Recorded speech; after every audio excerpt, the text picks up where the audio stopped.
A very good afternoon to everyone. Today, we will be discussing on Porter's five forces model. So to start with this model, we first need to see that why this model was necessary, why it has come into being. So just to give you a brief idea, whenever we are analyzing our industry, so for industry analysis, Porter's five forces model is a part of it. It is used for that, right? So when we talk about Porter's five forces model, before that, we need to understand that there are many ways in which a company wants to see that where it stands in the industry, what does it do, how well it can compete with the other companies, what are its advantages, what are its disadvantages. A firm needs to analyze its own self. Also, it needs to analyze the industry in which it is working upon. So there are many ways in which a company can analyze its own self, and many different ways in which a company can analyze its own industry. So Porter's five forces model is used when we are conducting industry analysis. So moving on with this, let us see. Yes, so learning outcomes. Let's first see that during the whole course of this PPT, what we will be learning. The very first thing I will be sharing that what are the different components which are there in the Porter's five forces model. I have written Porter's competitive forces model. It means one and the same thing. It's competitive forces model because this was something that was published by Michael E. Porter in Harvard Business Review under the same name. He had published the same thing under the same name in 1979. So the second point is to outline the development and change in the impact of the five forces. The third thing that we will learn is to explain how these forces, these five forces, help the organizations in creating a strategic and operational direction. And the fourth thing that we will learn is to detail the impact of the five forces on profitability. So all the four components I'll try to cover in the course of our PPT. Let's first understand the background of the model.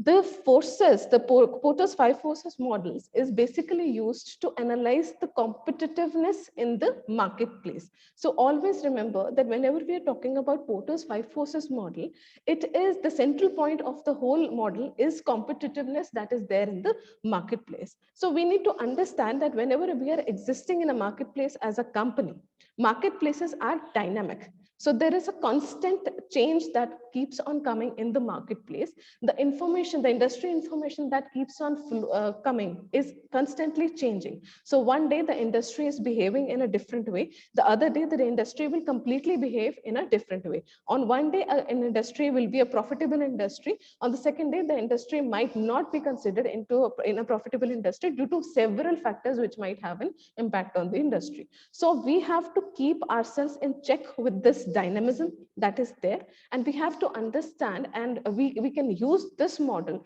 to particularly analyze that where we stand when it comes to the competitiveness in the marketplace. So to understand this, to analyze this competition very nicely, Michael Porter came up with this model in 1979. I have already told you that this is something that was first published in Harvard Business Review in the year 1979. What was the major reason of this is that Porter was researching the nature of the competition in the industry, as each industry is driven by different competitive forces. So there are many competitive forces which we will discuss the dimensions and everything, but there are different competitive forces which are having their impact on every industry. So each industry has different competitive forces. A telecom industry will be having a different competitive force. Airline industry will be having a different competitive force. A banking industry will be having a different kind of a competitive force. So to understand each and every industry as such, Michael Porter was researching all this and he came up with this model. So as you can see that industries, they actually differ from each other on various factors, right? So they differ from each other in terms of profitability. They differ from each other in terms of the way they develop their products. They differ from each other in the way they sell their products. So there are many ways in which industries are different from one to the other. And another thing that this model is used for is it is used to analyze the profitability and attractiveness of an industry. So this is one very big thing. We have to understand that any new competitor, any new company which will come into an industry, which will try to come in an industry, it will only come or enter in that industry if one, that company, that industry is profitable, and second, if that industry is attractive. So I'll explain these two things in detail in the next coming slides. But yes, the profitability and the attractiveness should be there in an industry. Only then any new player or a new competitor will be attracted towards us. Then the next part is that stronger the competitive force in the industry, less attractive is the industry. So to understand this in detail, I'll just exemplify that whenever there are many competitors available in the industry, there is a very strong competitive force. So you already know, as a new company, that you already know that there are a lot of competition that is there in the industry, which you will have to face in case you decide to enter into the industry. So what will happen? You do not feel that the attractiveness of the industry a lot. You feel that this industry is not attractive because if I enter into this industry, I will have to face a lot of competition. I'll have to tackle with a lot of competitors. But in case you are a new competitor, you're a new firm, and you are entering into an industry where the players are not that strong enough, where the industry players are not strong enough, in that case, that industry automatically becomes more attractive to use. So basically this model, in case, as I said, as a new firm you are, so in case you are trying to start a new business, this is one model that you can use to analyze your place in the industry, where you will stand and how you will be able to survive in that industry. So what was the need of this? So to understand this in Indian scenario, we can see that the LPG came in 1991. After 1990s, the LPG came, right? After that, in Indian industry, the competition becomes globalized. And at present moment, we can see that there is a lot of global companies who are competing in the same environment as we are, right?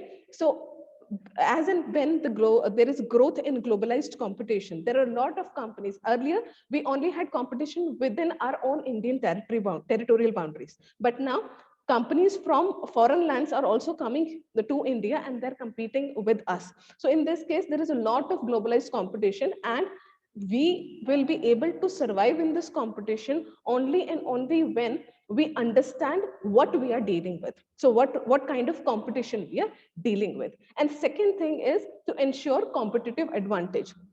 In case you want to enter into an industry as a new player, to ensure your competitive advantage. And what do we understand by competitive advantage? Competitive advantage simply means that in simple terms, I will call it as what is the edge that you have over your competitors? What is that extra thing? What is that X factor that you have that the other competitors do not have? So in case you analyze this whole model, you will be able to understand where you stand in comparison to the competitors. So more knowledge you have about yourself, the more clarity you have about yourself, the better you will be having the advantage. So Porter's in 1980, he argues that by understanding the competitive forces and their underlying causes. So once you understand what are the competitive forces you will be dealing with, or you are dealing with, and what are the causes of that. So it will reveal the root of the industry's current profitability. You will be able to understand what is the current profitability in the industry, but not only the current one, this model will also tell you a framework that how you can anticipate and influence the competition as well as the profitability over the period of time. So let us understand the model first. As I said, this model is used to analyze the competitiveness of an industry. So that is why the competitiveness or the industry rivalry is kept at this as a central point. All the rest of the points which are there, all the rest of the forces which are there, they surround this one concept only, that is industry rivalry. So the very first point of forces, as I said, it's a 5 forces model. So these are the 5 forces. The first force is industry rivalry. The second force is the bargaining power of suppliers, bargaining power of your buyers, the threat of the substitutes, and threat of new entrants. So these are the 5 forces which will impact what you are and how you can survive in the industry. So let's cover these points one by one. I'll pick up from the central point which is there, that is the industry rivalry or the competitiveness. So let's understand this in detail. So whenever you are entering into the industry or you want to enter into an industry, in that case, you need to first identify that how many rivals do you have, to understand that if whether it is a less competitive industry or a more competitive industry. One, how many rivals do you have? Then second is, who are they? Who are they in the sense, what is the strength that these competitors carry, right? Then third is the quality level of products or services as compared to yours. So whenever we are talking about industry rivalry, you need to understand that if the existing players in the market are already offering very quality products, right, their services are of the top notch level, in that case it might be very difficult for you to enter into the industry. And if let's in case you enter, it will be very difficult for you to survive in the industry because the existing players are already good, right? So what is the quality level of products or services as compared to yours? So you will be having something in your hand, your product or your service. In case you feel that this is something that is different, what you have is something different from what is already existing in the market, in that case you can go ahead into the competition. Otherwise, the very first thing that you have to do is you have to first analyze and compare yourself in terms of quality and products to your competitors. Understand this, that when the rivalry is very intense, there is a lot of rivalry that is occurring in the market, then the companies try to attract customers with aggressive pricing. So let us understand this. When rivalry is intense, I'll just take an example of intense rivalry. Let's take an example of Coke and Pepsi, the very basic example that we have. So they have a very intense rivalry going on. So you will realize that in case a Coke 300 ml bottle used to cost at 12 rupees, the Pepsi will automatically reduce the price from 15 to 12 rupees. In case they will exist at the same price for some time, after that, let's say if Pepsi reduces the price to 10 rupees for the same quantity, the Coke will also reduce the price to the same quantity, to the same price, because these companies do not want to lose on their customers. They are aggressive rivals of each other. So to attract the customers more towards themselves, what they will do is they'll aggressively price their products. And second thing that they will do is they will do high impact marketing campaigns. So more and more promotional things that they will do, so that the customers sustain with them only.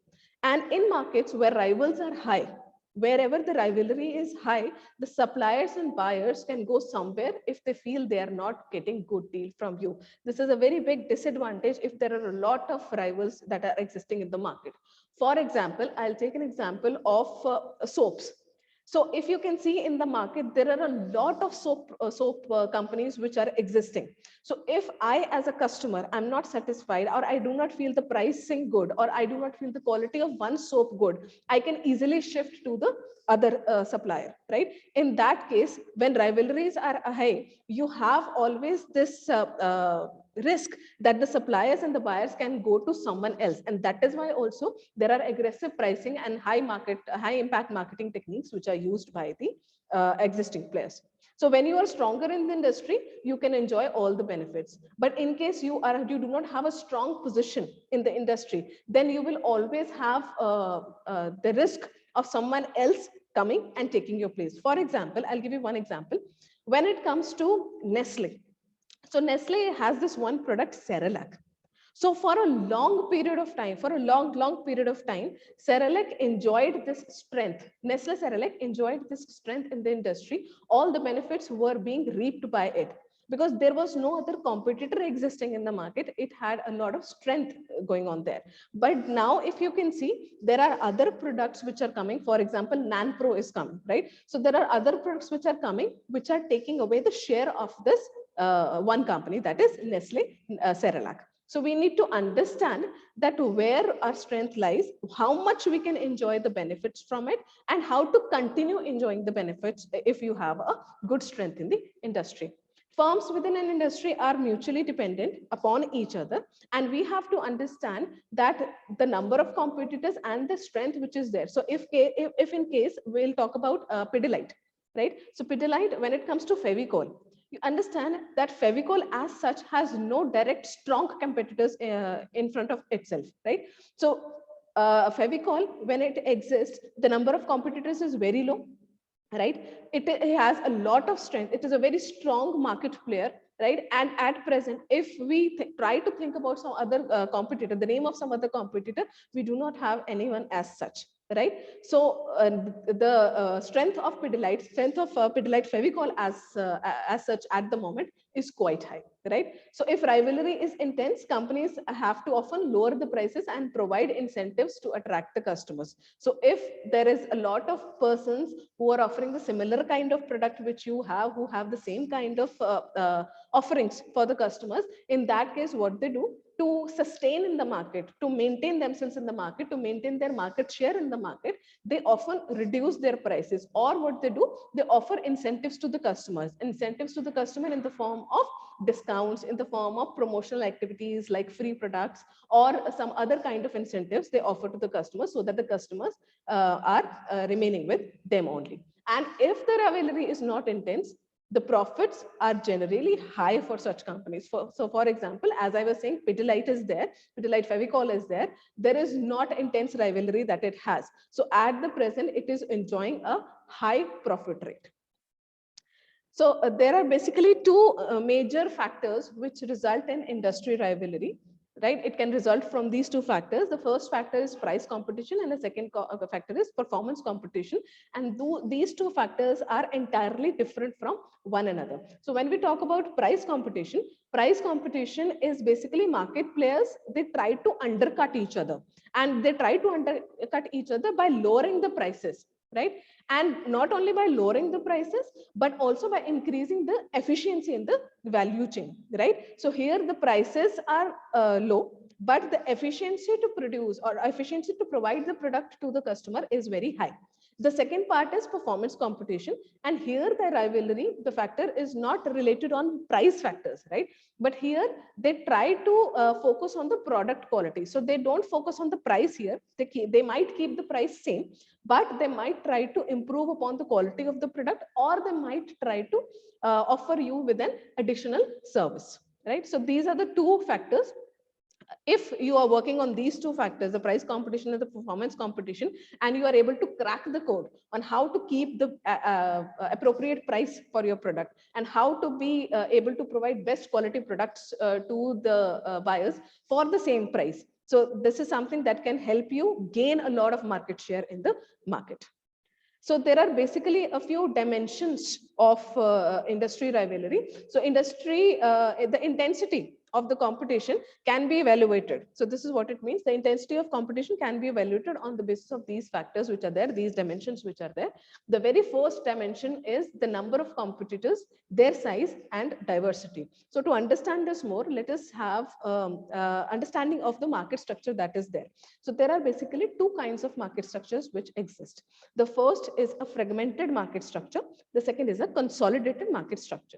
So when we talk about fragmented market structure, it means it has a large number of small or medium-sized companies, and none of them is a position to dominate the industry. So everyone is coexisting at one or the same level. But when we talk about consolidated structure is entirely opposite.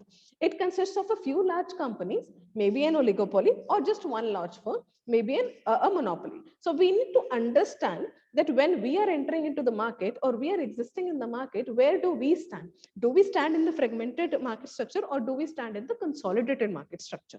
In this case, if the number of competitors is high, so understand this, I've already told this, that if the number of competitors is high, right, the intensity of the competition will also be high. So profit margin, but what will happen because of this high intensity of competition? Because each of the players will be now competing either on performance or on price, but majorly because price is the first factor on which the companies compete upon, what will happen is the price will start getting lower, right? So this is what will happen, and it will also have an impact on the production that will happen. So production will start taking place at a marginal cost. Okay. The second point of the dimension is demand condition. So demand basically refers to the nature of the customer demand existing in the market. See, a company will only produce if there is demand of the same product in the market. So when we talk about demand, we can understand demand in different ways. So there are high demand or growing demand, or there will be a stagnant demand, or there will be a declining demand. So whenever we talk about high demand or growing demand, in that case, high demand tends to moderate the competition. So if there are a lot of customers who are asking for the same kind of products, so here the demand is very high, and it will keep on coming, right? It's a growing demand as well. So the customers will keep on asking for the products. In that case, the competition becomes moderate. Why? Because there is such a big demand of the products from the buyers that every firm will have enough of it, and they need not snatch it from the other competitors, right? The second kind of demand is a stagnant demand. Now, when it comes to a stagnant demand, it means there is only a constant kind of demand that will come for the same kind of products, for a similar kind of a product. So in that case, a stagnant demand may lead to competitive strategies. Why? Because here the demand is constant. It is neither rising, neither it is declining. So to fulfill the demand of the similar kind of customers, the companies will try to adapt competitive strategies, and they will try to snatch the market share away from each other, right? Then third is declining demand. So when there is a declining demand, we need to understand that here the companies just to try to maintain their market share.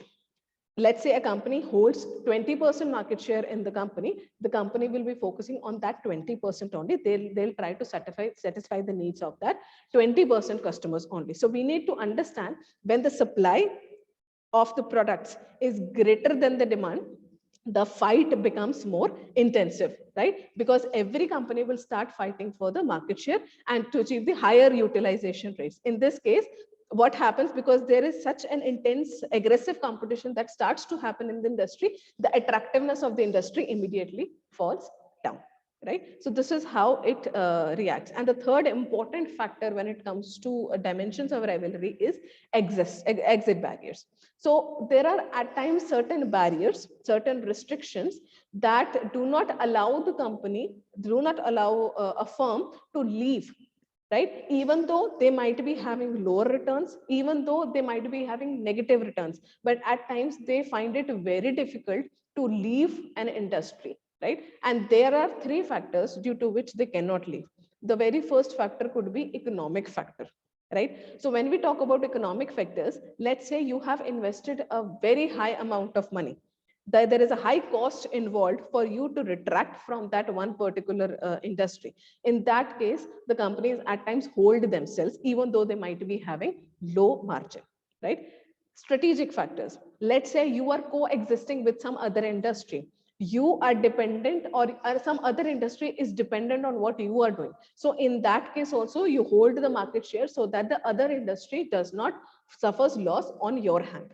The third is emotional factors. At times, a company deals with ancestral business, right? In that case, emotions are involved in that business, and a person or a company finds it difficult to leave the industry in that case. So these three factors actually act as barriers when it comes to exiting the industry. So this is one thing where if in case the industry exit barriers are high, it will restrict the firm and industry to leave the industry, right? So there will be a lot of competitors which will coexist in the industry, right? So the firm will stay there, and it will add on to the intensity of the competition, because these industries who may not be able to leave, they will still try to maintain or retain a market share.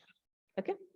So as I was saying, air travel, earlier air travel did not had much competition when it comes to Indian scenario. But now if you can see, earlier we had Indian Airlines, we had Air India, but now if you can see, there are a lot of players which are there who have come up and who have succeeded in the air travel industry which is there. So even though the entry to such kind of industries, the air travel industry is very difficult, but the players who had entered, they had something in their hand, that advantage which I was talking about. They had some competitive advantage in their hand, due to which they are able to survive and sustain in the market. So they have snatched the market share away from the existing players, right?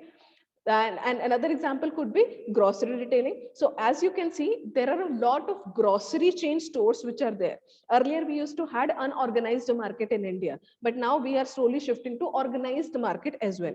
So there are a lot of players when it comes to unorganized as well as organized market. So when there is lot of competition there, as I said, the competition is fierce, right? So here the retailers who are selling these products directly to the customers, they have to focus on cutting the cost so that the customers keep on coming back to the store. So if you see, there are certain departmental stores as well, and there are stores like Big Bazaar, there are stores like D-Mart who keep their prices at minimum so that more and more footfall of the customers happen in their departmental stores. So they are increasing the intensity of the competition on the basis of price.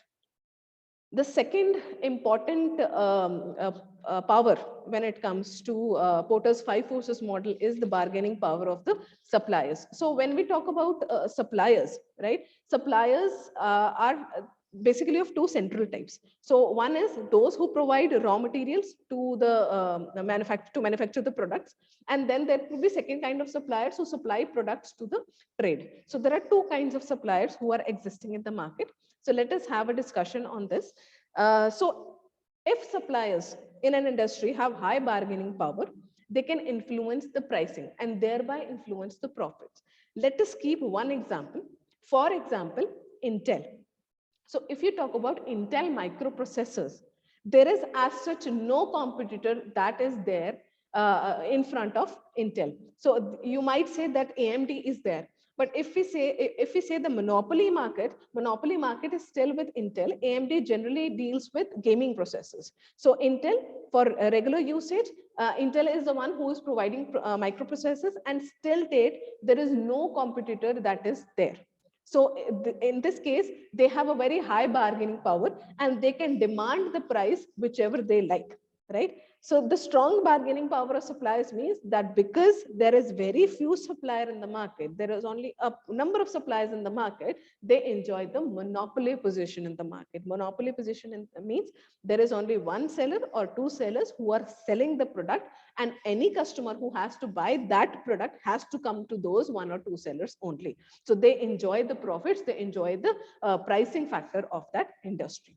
So the supplier, when do the suppliers become powerful? Let us discuss upon that. The suppliers in industry are powerful when, number one, the suppliers are few, but the buyers are many. So as I said, Intel is a very strong supplier because it single-handedly exists in the microprocessor market, and the buyers for the same microprocessors. So each one of you has a desktop, each one of you has a laptop. So all those microprocessors are by Intel. So understand, one Intel and many buyers are against it.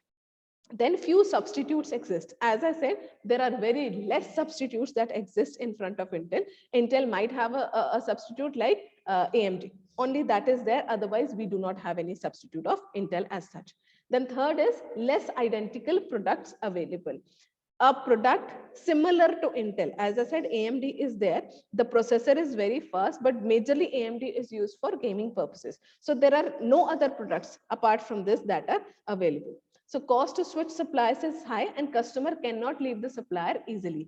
A lot of customer loyalty is there. Today, we know that Intel makes the best microprocessors, best chips. So if a new company enters into the market, it would not be easy for us to leave Intel, because for so many years, we have been trusting this one company, and this one company has been providing us or fulfilling us with our needs. So it's a very big factor that customer loyalty is there with these kind of suppliers who have a very strong power in the market. So when the buyer buys in small quantities and therefore is not important to the supplier, right? Another way in which you can look at the bargaining power of the suppliers is when the buyer buys in small quantities. So you might buy 1 or 2 or 10 products from the supplier, right? The other might be buying the similar kind of products. Then the demand of this product is very high. So when the demand is very high, a lot of demand is there. In that case, even if the supplier loses 1 or 2 buyers, it doesn't has any impact on the supplier, right? So when it comes to suppliers, they enjoy the monopoly, they enjoy the profit, and at times they do not bother losing a buyer if the buyer is small and if the buyer is buying in a small quantity, right? To understand this better, let us understand this. So when, as a supplier, I might be someone who is at the manufacturing place in the market. I might decide in the future to gain more strength in the market. I might start doing distribution of the same product. I might start doing retail of the same product. Earlier, I was just manufacturing. I was giving away my products to some distributor and he was further giving the product to the retailer. But if I decide that I want to enjoy all the monopoly of this market, what I can do is I can start manufacturing. I was already manufacturing. I can start distributing also. I can start doing the retail also. So this is something that can increase the hold of the suppliers in the market, because now they are dealing with not only one level of the supply chain, but rather 3 levels of the supply chain. This is called as forward integration. So this is something I'll exemplify IKEA has done. So what IKEA has done is IKEA not only manufactures the products, but it also gives the products directly to the customers. It has removed all the middlemen which is there. So the profits which were earlier being divided between the distributors, the retailers, now the profits are directly coming to IKEA as such. So in this bargaining power of suppliers, forward integration is something that can benefit the suppliers. I have already exemplified Intel for you. Let's come to the third power which is there, and that is bargaining power of the buyers, right? So at times, not only a supplier is having a power, but there are certain industries in which the buyers also have a very strong hand, and they can demand from the suppliers whatever bargaining they can do. So bargaining is power of buyers means customers can exert the pressure and drive the prices down. So let's say there is a lot of products available in the market. You have a lot of product available in the market, right? For example, shampoos. There are a lot of shampoos available in the market. Soaps, there are a lot of soaps available in the market, right? In this kind of a product, which can be easily copied, right? Which has a lot of substitutes available. In that kind of products, the customers can exert the pressure. And because they can exert the pressure, they have that bargaining power. What will happen is the prices of that particular product will automatically go down. Or rather than driving down the prices, they might ask that I'll be giving you the same price, but I demand higher quality of the product. Or what they can ask is, I am giving you the same price, give me a better service for against the same product. And the fourth thing that they can ask is, whatever money they are paying, for that amount of money, they expect higher value, right? So let's say you are going to buy a bread from a retailer, right? So you went there, you demanded a bread. Let's say English Oven's bread was not available. So you do not think much. What you do, you immediately switch to the another bread company that is available. For example, you immediately switch to Britannia. Let's say Britannia is not available. You immediately switch to Bon. If Bon is not available, you immediately switch to Perfect Harvest. So here, the loyalty is not there. The customer is not loyal here. So here, the customer has the power to exert pressure, because the companies know, if I am not giving the customer the products at the same price which the customer is asking, what will happen? The customer will shift to the other companies, to the other products. So in here, the bargaining power lies in the hands of the buyers, not in the hands of the suppliers. So lower price for companies means that they will have lower revenue, right? And while higher quality products usually raise a production cost. So in both the factors, the supplier is at a disadvantage. So if a customer demands lower price, it means that the revenue will automatically get low for the company.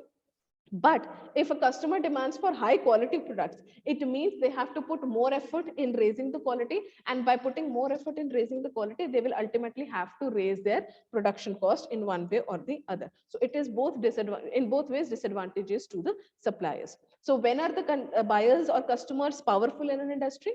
They are powerful when few customers are there and all the suppliers who are existing in the market, they want to attract them. When the few buyers place large orders individually. So if I, as a person, for example, let's take an example of best price, or we can take an example of Walmart. So when we talk about best price is generally for businessmen. So one single businessman who will come to buy the products from best price will order in a very large quantity, right? So here, when the buyers place large orders individually, so losing such kind of a buyer would be a huge price which the supplier might have to pay for. Then there are many substitutes which are available. If there are easy substitutes available from one product to another, I can easily switch to. Then there is low switching cost. If I go from one product to the other, let's say for similar kind of bread, Perfect Harvest was charging 35 rupees, but Britannia is charging 37 rupees, right?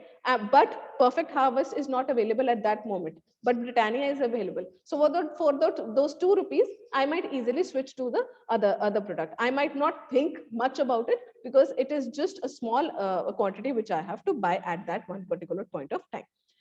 Third is then next is buyers are price sensitive. If you are dealing with customers who are price sensitive, who are focused more on the price, who are focused on, if you are giving me this product at one price and the other company is giving me product at a lesser price, I will go to the company who's giving me at a lesser price. If such kind of buyers are existing, in that case also they exert very high pressure on the suppliers in the market. So when it comes to price sensitive, right? So if you see, there are many products which you can bargain for. For example, you're going to buy vegetables. In that case, when you're buying vegetables, let's say one vegetable vendor is not giving you a product at the price which you are asking for.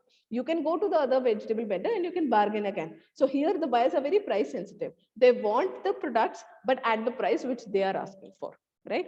So for example, let's take an example of Apple. So as we were discussing earlier in bargaining power of suppliers, the forward integration is there. But let's say what happens when the buyers try to do backward integration. So what is backward integration? Backward integration means, I'll just open the picture again. So let's talk about backward integration. So backward integration means, let's say you were at the distribution point or you were at the retail point in the supply chain.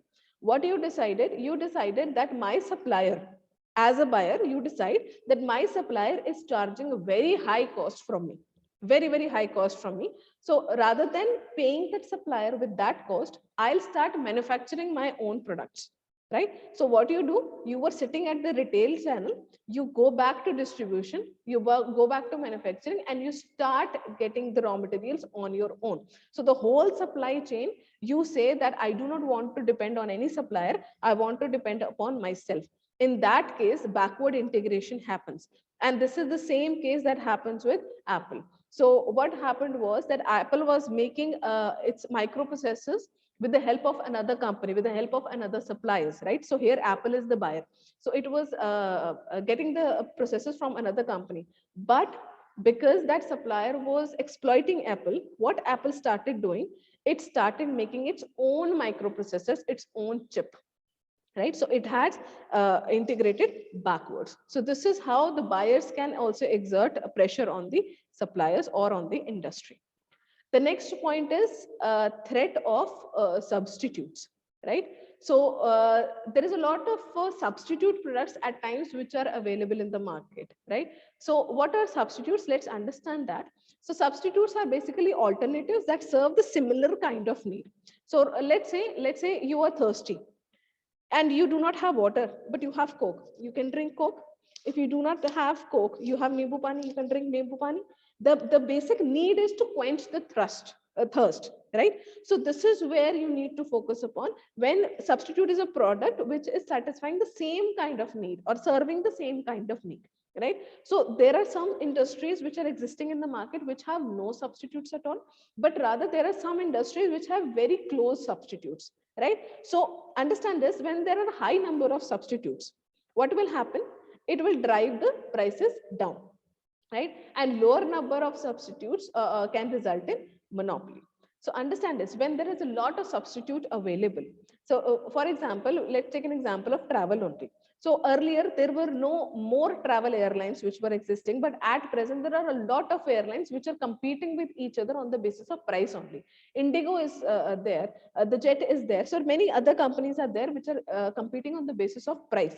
So when it comes to this, there are a high number of substitutes which are available. So what will happen if Indigo is not giving me the ticket at the price which I want? What I will do? I will go to Vistara. So there is a lot of substitute available, or it can happen in another way also. Let's say I find the airline tickets very expensive. What will I do? I might travel via a car. I might travel via train. So ultimate need is to travel. So if I'm not able to travel to air travel with on the prices which I demand, on the price which I am demanding from the supplier, right? So in that case, what I can do, I can shift to a substitute product, which is train. If that is not satisfying what I require, then I may shift substitute to cars, right? So in this case, the substitutes work. But in case there is no substitute available, then that can result in monopoly. For example, let's say you have to go by a train only. That is the only thing that is there. There is only one website through which you can book, and that is IRCTC. So that is the one company which enjoys the monopoly that is there, because no substitute as such is available of IRCTC. So understand, so the substitute that is easy and cheap to make can weaken your position and threaten your profitability. So understand this, whenever there is such kind of a product which can be easily copied. So when there is a product which is easily copied, in that case, it will weaken your position. So let's say you are an existing player in the market. You were a shampoo manufacturer. You were there. A Sunsilk is there. Head and Shoulders is there. Pantene is there. Tresemme is there. So there are a lot of products which are there in the market. Now another company can also come and enter into the market, because making shampoo is not that difficult. Copying how to make shampoo is not that difficult. So where the copying mechanism can be easily done, in that case, the existing players will feel the threat of the new players entering into the market, and that will in turn threaten their profitability. Now, for example, I'll exemplify this with the help of these two. So Amazon Kindle. So the ultimate need is to read books, right? So when Amazon Kindle was launched, it was mocked by the book suppliers, the book sellers which were there. They said that Amazon Kindle will never be able to substitute the book products, books which are there, the actual books which are there. But eventually, over the period of time, Amazon Kindle was able to be there in the market, sustain in the market, right? So it was released in 2007, and today, if you see, a lot of books are being sold on Kindle via Amazon, right? So there are around 95 million books which are there, which are being sold on Amazon Kindle. So it has completely disrupted the book market which is there. Then music industry also, there were earlier physical forms of music devices which we had to carry with ourselves, right? So CDs were there, and then later on pen drives came, in which you could store the songs, and then you can plug the pen drive in some devices. Sony Walkman used to exist, right? But this has also been disrupted. Earlier iPods were there in the market, right? A separate product from your mobile phone, which we had to carry to listen to music. But the same thing has been completely disrupted by the music industry players which have come up, like Spotify, like Ghana. So these kind of companies have come up, and they have completely substituted the need of iPod or other kind of music products in the market. Now, the fifth and the last part of this model is the threat of new entrants which are there. So when there is existing companies feel that there is threat of the new entrant which is there, new companies can enter into the market, right? In that case, they get disturbed, and they try to eat out, they try to create barriers for the company so that they cannot enter into the industry. So basically, the threat of new entrants is the force that determines how easy or difficult it is to enter a particular industry. So for example, if you talk about banking industry, it is very difficult for a new player to enter into the banking industry because of the high cost that is involved. There is a lot of procedural cost that is involved to enter into the market, into the banking industry. So there are less number of players which exist there. And every market has established market leaders, and new market leaders, new market entrants, what do? They try to eat into the market share. So let's say there is one company that is enjoying 100% monopoly that is there. But there is another company, a new entrant, that comes up with a similar kind of product, and they try to eat into the market share. They try to eat from that 100%. They try to attract customers from those 100%, right? So these new entrants are interested in investing in the industry to share the growth prospects which are there in the industry. So new entrants may cause comparatively lesser sales volume and revenue, and lower the returns for all the firms in the industry. And what will happen because of it? The existing companies, because they feel threatened from these new players, they try to create barriers, very high barriers for these new entrants. Let's take an example of e-commerce sector. When we talk about e-commerce sector, you as a company, anyone can go into the e-commerce and they can sell their products. right? So here the entry barrier is very low when it comes to the e-commerce sector. You as a company, if you have a product, you have a good product, you go to Amazon, you go to Flipkart, and you can sell your products, right? If you have textiles, right, textile products, you can go to Myntra, you can go to Meesho. There are a lot of apps which are there on which you can go and sell the products which are there. So here the barriers to entry are very low, right? And if the barriers to entry are low, because the industry was profitable, the threat to existing players is high, because now the new entrants will try to enter into the market, and hence the rivalry will intensify. Okay.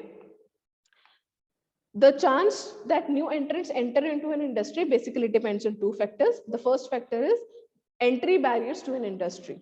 If the entry barrier to an industry is high, for example, as I said, banking industry has a lot of entry barriers. There are a lot of procedural costs which are involved. Airline industry earlier had a lot of entry barriers. Railway at present has a lot of entry barriers. So in that case, new entrants cannot enter into the market. And the second thing is expected retaliation from existing firms.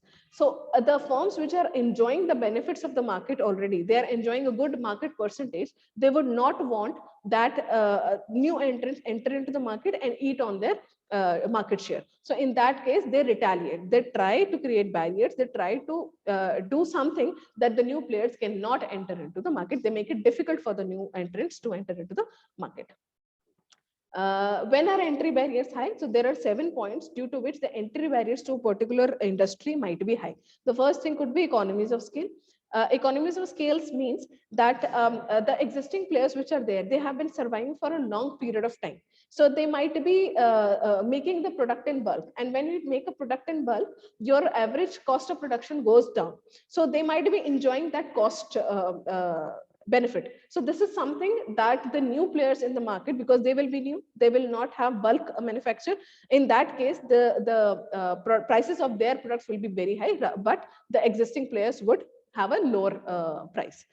Second is capital requirements. If, as I have already said, the capital requirement to enter into an industry is very high, in that case, the new entrants will try not to enter there. It will be very difficult for them to enter into an industry. Third is switching cost. If the switching cost to the buyers is very high, the buyers will not switch. In that case also, it becomes very difficult for the new companies to enter into the market. Product differentiation. If the existing market player is offering something that is very unique to the customer, in that case, making a place in the customer's eyes for a new entrant becomes very difficult. Access to distribution channel. Because the existing market players are existing in the industry since long, right? That is why they have a very strong distribution channel. So for example, when we talk about Amazon as such, Amazon has a very, very strong distribution channel. Alibaba.com has a very strong distribution channel, right? So any new player to come up, right? So if you say, if you see these days, Amazon delivers also in 2 to 3 years. So that is why are they able to do it? Because they have a very strong network of distributors, right? But such could not be the case if a new player enters into the market. Next is cost disadvantages, because independent of scale. And then next could be government policies, that there are very high government policies which are there. Government has created restrictions on entering companies entering into the industry.